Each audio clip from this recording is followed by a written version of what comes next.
Joining us now on the program is a therapist at Birmingham Maple Clinic here in Oakland County. Carrie Krawiec joins us for our weekly mental health talk on the Megacast. And Carrie, thank you for joining us. It is National Family Caregivers Month, and this is a great time to recognize the work that caregivers do in our local area, in the state of Michigan, across the country and the world to care for their families, loved ones, and others as well. But that can also come with a significant toll mentally and certainly physically as well on them, as that's a lot of work and it's often under high stress for a variety of different reasons. Absolutely. There are 11 million unpaid caregivers who are in what's called the sandwich generation. So those are the people that are caring both for their children who are younger than 18, while also caring for someone in their family, perhaps their parents that are older than 65. So they are right in the middle, probably in their 40s, probably also juggling their own work life and taking care of two generations of people. Yeah, we talked recently about parental burnout being a big factor for parents as kids are back in school and with modern constraints of parenting. And I would imagine, given the fact that, as you said, so many of those in that sandwich generation that are parenting, but also caregiving, that can also have kind of compounding impacts from really both sides with the younger generation in their family and also their older generation of their family, and kind of being wedged in between those two, taking care of everybody. Absolutely. People in that position that are taking care of both of those generations report a deal of high stress, as well as financial and physical stress. So they have little to no time to themselves. They're also managing family discord if there are other adult siblings or people who have positions about how caregiving should be administered or who should be doing it or not doing it. They're dealing with their cultural expectations, like what historically has been accepted of a person in a family with regards to caregiving, and just the complex emotions of grieving, their parents' changing abilities, anxiety about how their kids are doing or performing socially. So they're dealing with a lot of complex emotions.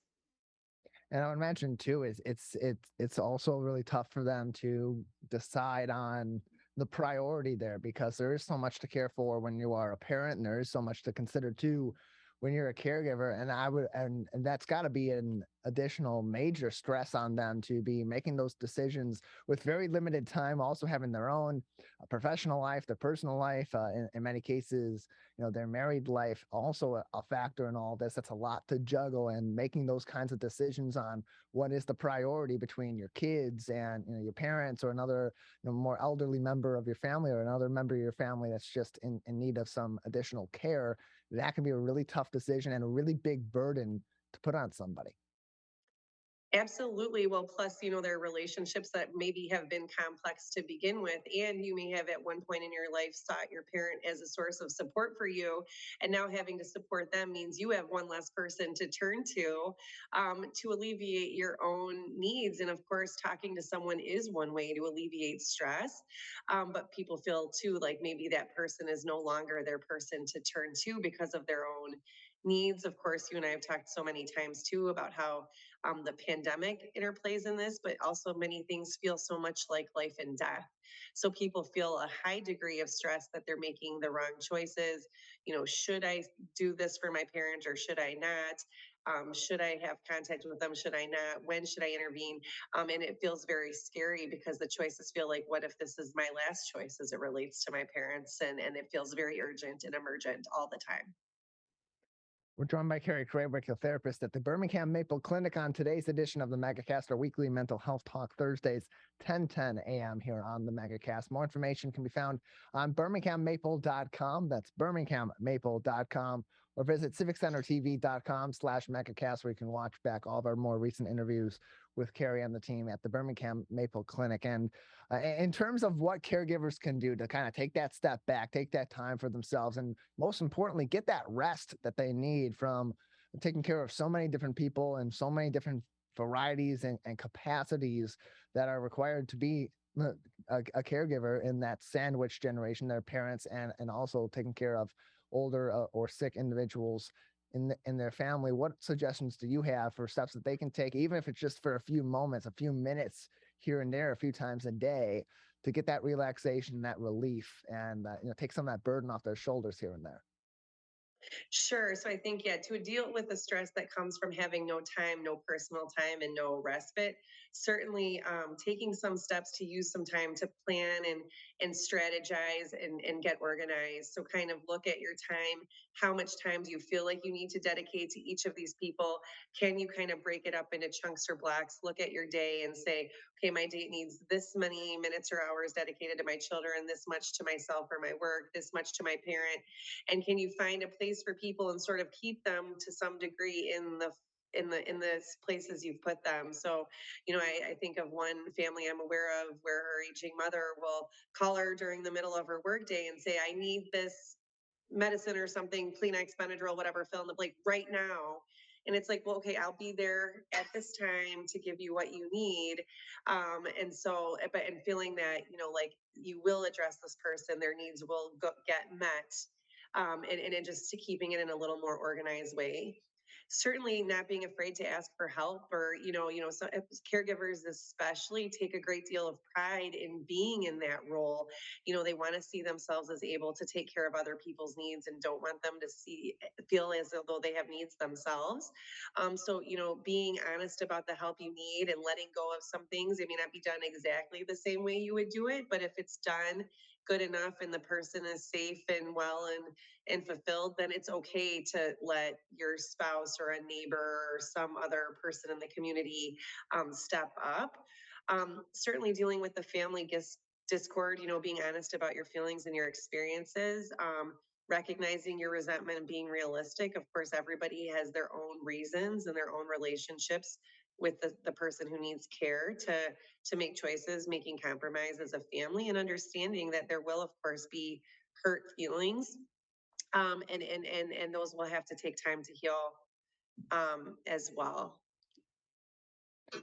A Pew Research survey has revealed that 23% of adults are in that sandwich generation.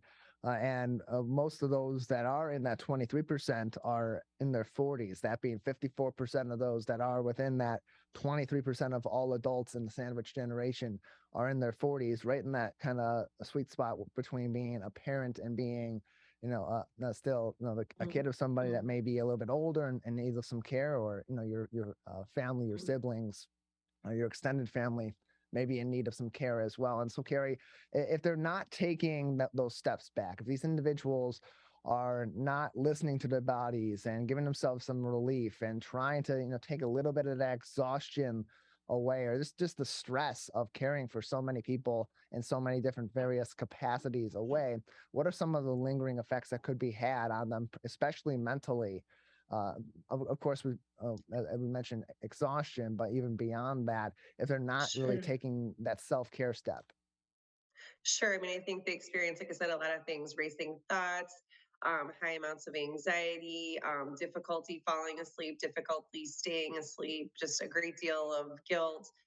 In general, overwhelmed. I think anxiety is the predominant emotion. Maybe at times they feel like a failure because, I mean, really what they're asking themselves to do or what's being asked of them is quite impossible and just can't be done. And so it feels, they can be exceptionally hard on themselves, and again also have that like really fearful catastrophic black and white thinking, like if I don't respond to this person they could die or something like that. And so I think certainly talking to people, sharing with someone what you're going through, groups, community groups, therapy groups, or even individual therapy and in family therapy for the remaining members of your family to understand your role and how to problem solve it together, would all be useful ways to relieve this stress and to problem solve and find ways to structure time, organize, set reasonable expectations for yourself and the people in your family, to avoid just such a giant burden. November marks National Family Caregivers Month, and it's a great time to recognize those caregivers and families all across our local area, across the state of Michigan, and around the U.S. and the world that are doing this work, most often unpaid, for a parent, a sibling, someone else in their life that they deeply care about, as well as, and that's why they're called that sandwich generation, also caring for their kids at the same exact time. And a lot of stresses can come from that. Carrie, uh, in terms of these sandwich generation parents, anything else that we haven't discussed on this matter that would be important for those caregivers in particular, or even more so their families to consider at this time as we recognize them this month during November and do our best to help them as well? Yeah, I would make the argument that there's probably a great deal number more than we're even including in our numbers. There are plenty of parents who are still taking care to some degree, either financially or emotionally, of their adult children. And those would be children that wouldn't necessarily qualify in the sandwich generation, and then also still taking care of their parents and or their aging partners. So there's still people in caregiving roles that are sandwiched between two generations, even if they aren't exactly the one as a child and one that's elderly. And so there are many, I think there are many caregivers that are caring in multi-directional ways, that are experiencing these feelings. You can get in contact with Carrie and the team at the Birmingham Maple Clinic. Visit them at birminghammaple.com. Birminghammaple.com is their website. Their phone number 248-646-6659. Carrie, thank you so much for joining us. Thank you for always for having me.